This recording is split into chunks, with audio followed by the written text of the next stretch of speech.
10 సంవత్సరాలు నీ పాపాలను ఒకటొకటిగా కడుక్కుంటూ వాయిదాలు పడ్డ కేంద్ర అనుమతులను తెచ్చుకుంటూ రాష్ట్రాన్ని ఒక దారిలో పెట్టి సర్దిద్దే ప్రయత్నం చేస్తున్నావు. నువ్వు కూలగొట్టిన సంసారాన్ని నిలబెట్టే ప్రయత్నం చేస్తున్నాము. నీ కులం నీ కుటుంబం చేసిన దోపిడీ నుంచి రాష్ట్రాన్ని కాపాడి రైతులకు, విద్యార్థులకు, నిరుద్యోగ యువకులకు, ఆడబిడ్డలకు మేలు జరిగే విధంగా ఇవాళ చర్యలు చేపడుతున్నాం. ఇవాళ ఆడబిడ్డలకు స్వేచ్ఛనిచ్చినాం. మహిళా సంఘాలను పిలిచి కోట్లాది రూపాయలు వాళ్ళవి నువ్వు పెండింగ్ పెట్టిన వాటిని అన్నిటిని కూడా వాళ్ళకి ఇచ్చినాం. ఇవాళ మహిళలు ఊపిరి పీల్చుకుంటారు.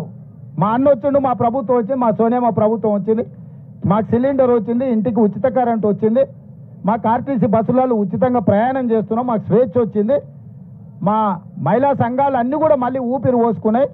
లక్షాధికారులు కాదు, ప్రతి మహిళా సంఘం కోటీశ్వరులను చేస్తామని ప్రభుత్వం ముందుకు వచ్చిందని వాళ్ళ కళ్ళల్లో సంతోషం ఉంది, ఆనందం ఉంది.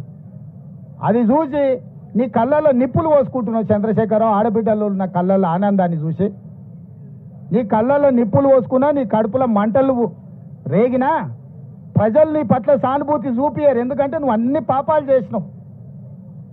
పాపాల భైరవుడు అనే పదం కూడా నీకు చిన్నది. అందుకే పిల్లి శాపనార్థాలకు ఉట్టి తెగిపడదు. చంద్రశేఖరరావు పర్యటనను కాంగ్రెస్ పార్టీ కార్యకర్తలు 100 ఎలుకలు తిన్న పిల్లి తీర్థయాత్రలు పోయింది అన్నట్టుగా చూస్తున్నారు. నీ దోపిడీని కప్పిపుచ్చుకోవడానికి ఈ ఎన్నికల్లో నీ ఎంపీ అభ్యర్థులు పారిపోతుంటే దాన్ని అధిగమించడానికి నీకు తెలిసిన తక్కువ విద్యలన్నీ ప్రదర్శిస్తున్నావు. ఇవన్నీ కాలం చెల్లిపోయినాయి. చంద్రశేఖర్ అనేవాడు తెలంగాణ రాష్ట్రంలో రద్దయిపోయిన 1000 రూపాయల నోటు లాంటి వాడు. ఎవడన్నా జేబులో పెట్టుకుంటే జైలుకు పోతాడు. 1000 రూపాయల నోటు. ఇవాళ టీఆర్ఎస్ కూడా గట్లాంటిదే. రద్దయిపోయిన 1000 నోటు. బీఆర్ఎస్, టీఆర్ఎస్, కేసీఆర్ ఆ ప్రభుత్వం ఏందో దాని కాలం అయిపోయింది. ఏదేమైనా ఒక్కటి మాత్రం నేను అభినందించదలుచుకున్నా.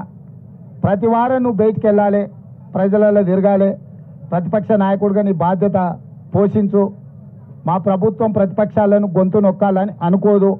ప్రజా సమస్యలు మీరు మా దృష్టికి తీసుకొస్తే సహేతుకమైన వాటిని మా ప్రభుత్వం బేసిజాలకు పోకుండా పరిష్కరిస్తుంది. మీడియా మిత్రులకు కూడా ఏ విధంగా అయితే 2023 డిసెంబర్ 3 నాడు కాంగ్రెస్ పార్టీని గెలిపించి డిసెంబర్ 9 నాడు మా గ్యారెంటీలు అమలు చేయడానికి సహకరించిండ్రో అదేవిధంగా ఇండియా కూటమికి కూడా సహకరించండి. జూన్ 4 తారీఖు నాడు ఫలితాలు, జూన్ 9 తారీఖు నాడు ఢిల్లీ రామ్లీలా మైదానంలో ప్రమాణ స్వీకారానికి మీరందరూ రావాలి. ఎర్ర కోట మీద ఇండియా కూటమి 3 రంగుల జెండాను ఎగరేస్తాము. జూన్ 9 నాడు మీరందరూ కూడా ఢిల్లీకి రావాలి. మీరు లైవ్లో మన తెలంగాణ ప్రజలకు తెలుగులో మంచిగా చెప్పాలి.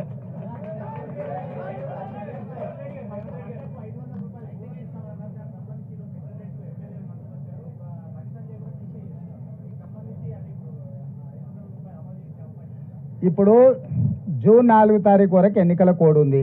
పరిపాలననే ఎన్నికల అధికారుల చేతుల్లో ఉంది. మెయిన్ సెక్రటేరియట్ పోవాలన్నా అనుమతి తీసుకోవాలి. ఇప్పుడు కొత్త అనుమతులు ఇవ్వడానికి ఏదైనా ఉందా? ఎన్నికలైన ఎమ్మెల్సీ ఎన్నికల మహబూబ్నగర్లోనే ఓట్ల లెక్కింపును కూడా జూన్ 2కు వాయిదా వేసిరు. ఇవాళ ఓట్ల లెక్కింపు ఉండే. ఇప్పుడు పూర్తిగా పరిపాలన కేంద్ర ఎన్నికల సంఘం చేతిలోకి వెళ్ళిపోయింది. కాంగ్రెస్ పార్టీ ప్రభుత్వం చేతిలో అధికారం లేదు. వాళ్ళతో పాటు కేంద్ర ఎన్నికల సంఘాన్ని కూడా మేము డిమాండ్ చేస్తున్నాం. రైతులకు న్యాయం చేయండి అని కోరుతున్నాం మేము కూడా.